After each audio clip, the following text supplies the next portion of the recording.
Gue tahu lu di sini karena mungkin lagi terjebak sama suara-suara di kepala lu sendiri. Yang terus nanya, gimana kalau gagal? Gimana ya kalau mereka mikir kayak gini? Gimana kalau besok salah? Gue ngerti dan lu gak sendiri. Tapi coba dengerin gue pelan-pelan. Overthinking itu kayak bayar langganan Netflix. Cuma yang lu nonton itu cuma film-film horornya aja. Temanya itu tentang masa depan lu sendiri. Dan parahnya, lu yang bayar langganannya, udah mah gak seru, bikin lemes lagi. Di episode ini, gue mau ajak lu buat berhenti jadi direktur keuangan buat musuh palsu lu sendiri. Karena sebenarnya lu gak perlu bayar mahal cuma buat mikirin hal-hal yang belum tentu terjadi.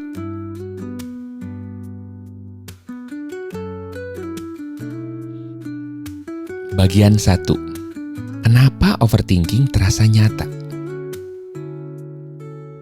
Lu tahu gak sih kenapa overthinking itu rasanya kayak beneran banget?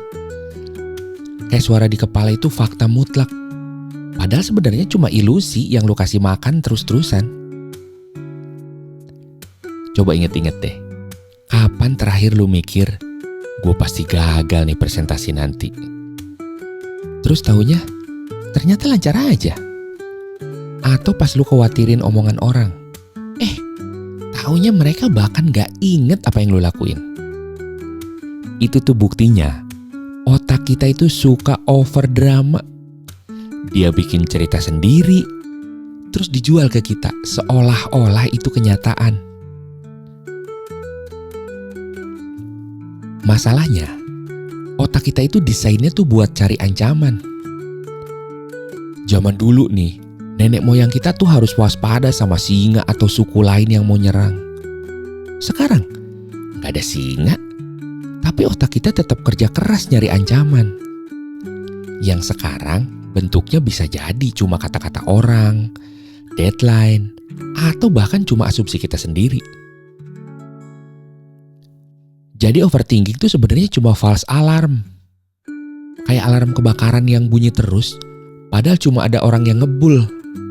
Tapi karena bunyinya keras, kita jadi panik, padahal nggak ada apinya.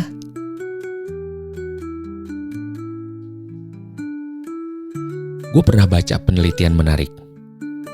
85% dari yang kita khawatirin itu gak pernah terjadi. Bayangin, 85%. Artinya lu udah capek-capek mikir, ngerespon sesuatu yang bahkan gak bakalan jadi kenyataan.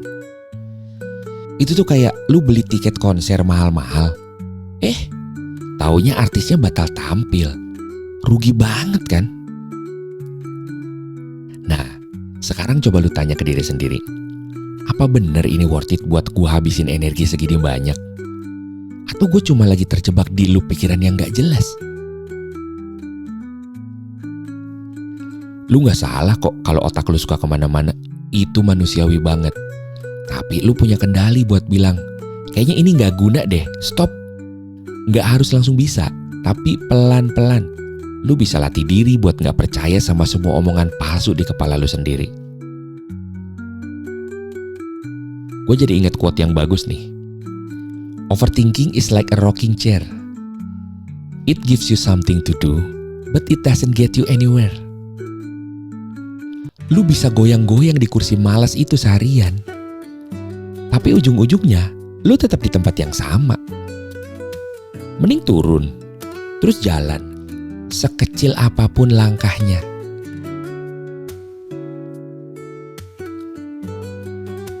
Bagian 2. Overthinking bukan berarti lu lemah. Lu pernah gak ngerasa kayak overthinking itu tanda lu lemah? Kayak, gue gini-gini aja, segampang ini dikalahin sama pikiran sendiri. Nah, stop deh. Gue mau lu pahamin sesuatu. Lu mikir terus bukan karena lu pecundang. Justru sebaliknya, itu karena lu peduli banget. Coba deh inget-inget lagi. Lu overthinking karena apa? Karena lu gak mau gagal. Karena lu gak mau orang kecewa. Karena lu pengen semuanya beres. Itu semua tanda lu gak asal-asalan. Lu punya standar, lu punya hati. Tapi di tengah jalan, standar itu berubah jadi tuntutan. Dan tuntutan itu akhirnya makan mental lu sendiri.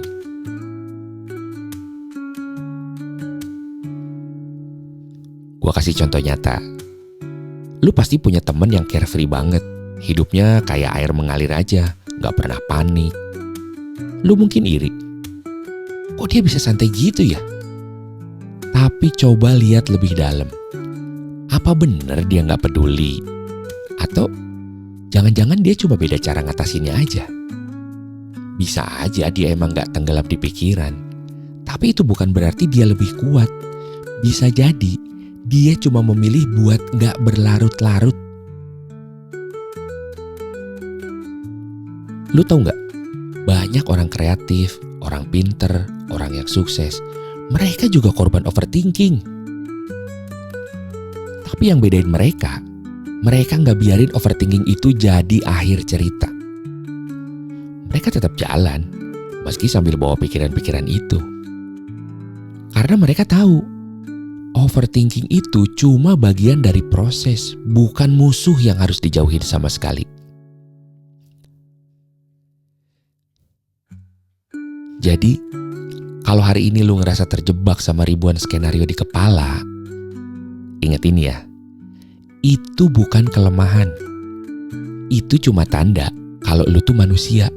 Manusia yang berusaha, yang punya harapan, yang pengen yang terbaik. Masalahnya, kadang kita lupa kalau baik itu gak harus sempurna. Gue sendiri pernah ngerasain banget. Dulu, gue sering banget nunda-nunda proyek karena takut hasilnya jelek. Sampai suatu hari, temen gue bilang gini, lu gak akan pernah siap kalau nunggu semua keraguan hilang. Mulai aja dulu, biarin salah, biarin jelek, yang penting udah mulai. Dan bener aja dong, begitu gue jalanin, ternyata gak semenakutkan yang gue bayangin. Lu gak harus berhenti mikir buat jadi kuat. Lu cuma perlu ngasih batasan sama pikiran-pikiran itu. Kayak tamu yang nginep di rumah. Ya boleh dateng, tapi jangan sampai bikin berantakan semua. Karena pada akhirnya, lu yang pegang kendali, bukan pikiran lu.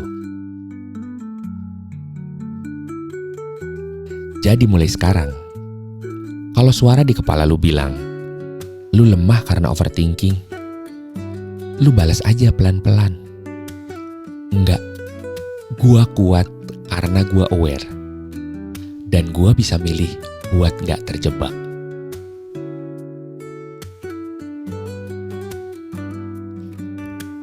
Bagian 3. Cara redam suara yang gak penting. Nah, sekarang kita masuk ke bagian yang paling banyak ditanya. Gimana sih caranya berhenti overthinking? Gue gak akan bohong ke lu nih. Gak ada tombol off ajaib buat langsung berhentiin pikiran lu. Tapi yang ada itu tombol volume. Lu bisa pelan-pelan kencengin suara yang penting dan kecilin yang gak jelas. Pernah gak sih lu lagi di keramaian, terus tiba-tiba dengar nama lu dipanggil? Padahal ribuan orang lagi ngobrol, tapi otak lu langsung fokus ke suara itu. Kenapa? Karena lu niat dengerin. Nah, pikiran kita juga gitu. Lu bisa latih buat ngeskip yang gak penting.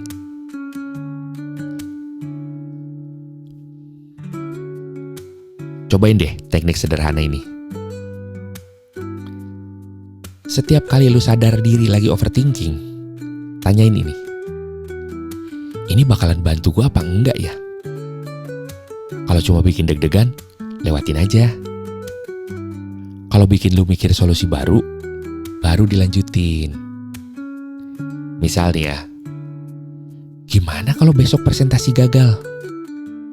Itu harusnya lu ganti jadi, oke, kalau emang gagal, apa yang bisa gue lakuin sekarang buat meminimalisir resikonya? Ini bedanya problem solving sama problem dwelling. Yang pertama, bawa lu maju. Yang kedua, bawa lu muter-muter di tempat yang sama. Lu mau pilih yang mana?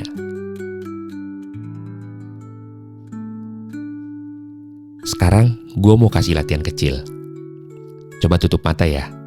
Ya kalau lagi bisa. Tarik nafas dalam. Terus tanya sama diri sendiri. Apa yang beneran terjadi sekarang? Di detik ini. Bukan besok. Bukan kemarin. Sekarang. Udah makan belum? Udah minum? Badan lagi capek.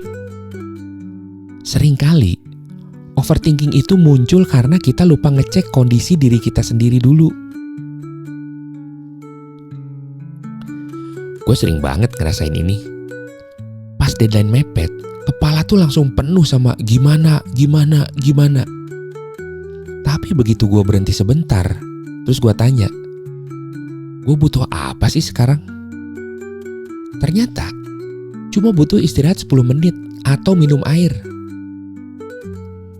Begitu kebutuhan dasar keurus, pikiran kita bakal jadi lebih jernih.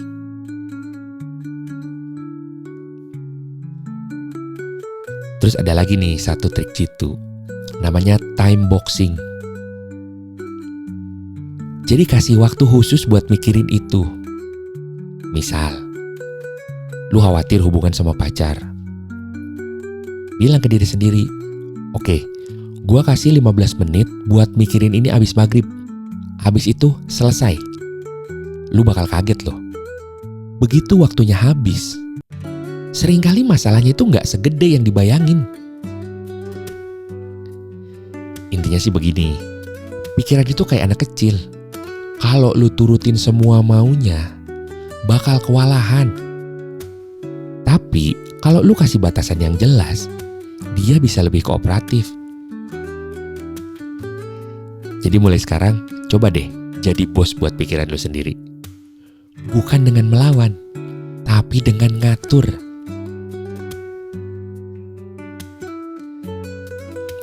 Bagian 4. Alihkan energi lu ke hal yang lebih berguna.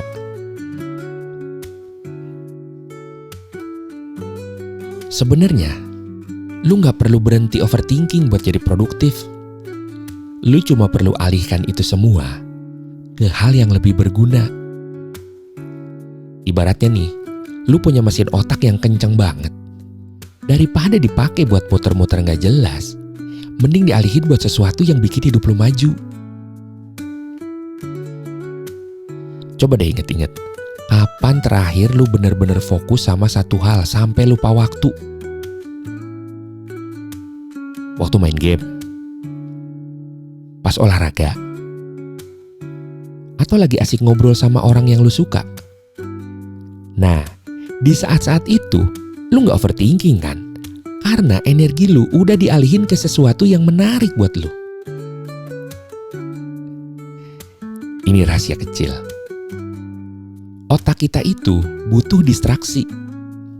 Bukan distraksi yang negatif kayak scroll medsos berjam-jam ya. Tapi distraksi yang bermanfaat.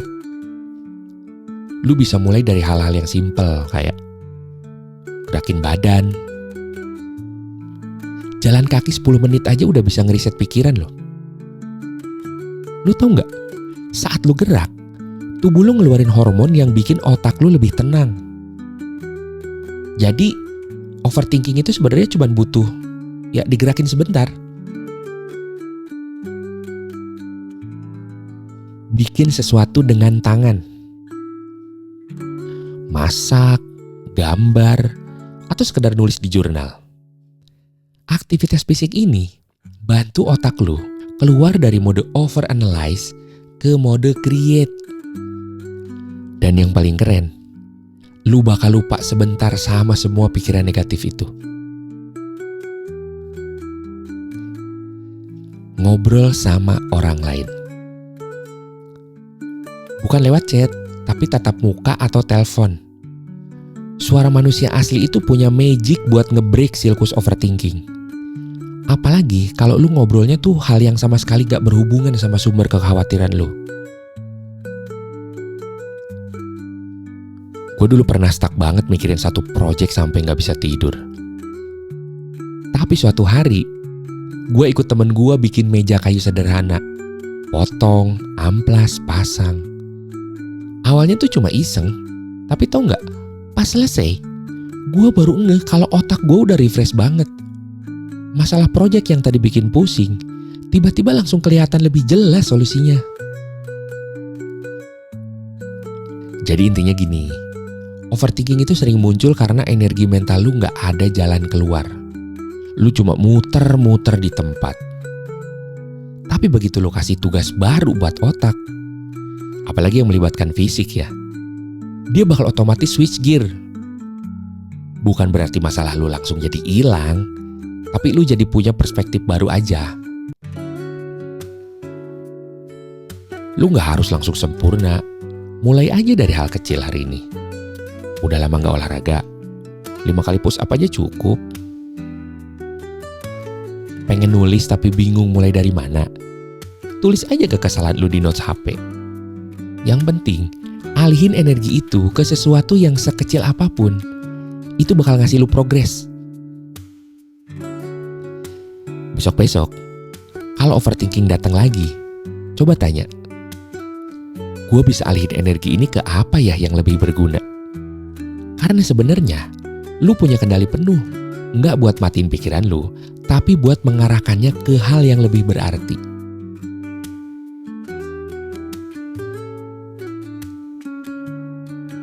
Jadi gini, di akhir obrolan kita ini, gue mau lu inget satu hal yang mungkin selama ini lu lupa. Lu bukan tawanan dari pikiran lu sendiri. Selama ini, mungkin lu ngerasa kayak ada diktator kecil di kepala lu yang terus-terusan ngomel, ngejudge, dan bikin lu ngerasa gak cukup. Tapi hari ini, gue mau lu sadari sesuatu. Itu cuma suara, bukan perintah, bukan takdir. Dan yang paling penting, itu bukan siapa lu sebenarnya. Lu tahu gak? Setiap kali lu berhasil ngerem overthinking itu, meski cuma untuk 5 menit, lu udah buktiin satu hal. Bahwa lu lebih besar dari semua kekhawatiran itu. Bahwa sebenarnya, lu punya kekuatan yang selama ini lu rem sendiri. Setiap kali lu memilih untuk gak larut, setiap kali lu alihin energi itu ke hal yang lebih berguna, lu sedang melatih otot mental yang suatu hari nanti bakal bikin lu heran sendiri. Kok dulu gue bisa segampang itu ya dikalahin sama pikiran sendiri? Mulai besok, coba lakuin ini. Setiap pagi, sebelum mulai hari, bisikin ke diri lu sendiri. Hari ini, gue yang pegang kendali. Gak perlu sempurna, gak perlu langsung berhasil. Cuma perlu diingetin aja, bahwa lu punya pilihan untuk gak jadi budak dari skenario-skenario palsu di kepala. Dan terakhir, gue mau lu inget ini. Semua orang yang sekarang kelihatan kuat, semua orang yang lu kagumi, mereka juga pernah di posisi lu. Bedanya cuma satu, mereka memilih untuk terus jalan meski pikiran-pikiran itu ada. Mereka bukan gak punya rasa takut, mereka cuma gak ngasih rasa takut itu hak veto atas hidup mereka.